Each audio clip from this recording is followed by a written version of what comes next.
In 1974, a popular Colorado guidebook went missing from Morgan Library on CSU's campus. For 47 years, its location remained a mystery until an anonymous message was sent to the library's online chat service in October.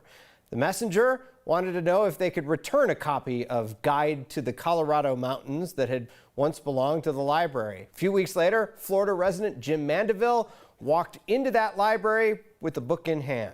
We wanted to know the backstory behind how he got it, so we hopped on a Zoom call with the admitted book thief. Our main goal is just to connect our users and our library patrons with whatever it is that they need.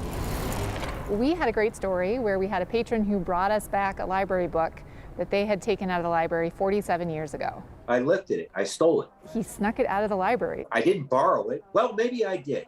You know, I borrowed it for 47 years. We were kind of curious to know who this guy was and where this book had been for all that time.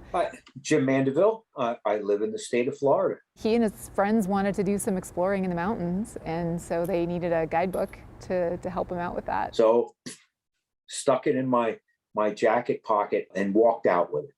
It took us through the mountains. We hitchhiked everywhere, all through the Colorado Rockies, Ouray, Telluride, Leadville, Estes Park. We just went everywhere. Every night around the campfire, we sat around and we passed this book around. And I always kept it on my bookshelf. When I, moved back to Florida and I met my wife, it was just something about that book that really introduced me to the Rockies. And I went, I should return this book. We didn't necessarily know that it was missing until he showed up. So I walk into the library and they're like, oh my God, he's here. I think we were mostly excited. And I'm like, okay, it's not a big deal here. It's just, I'm just returning a book. It was like Florida man returns book to CSU libraries after 47 years.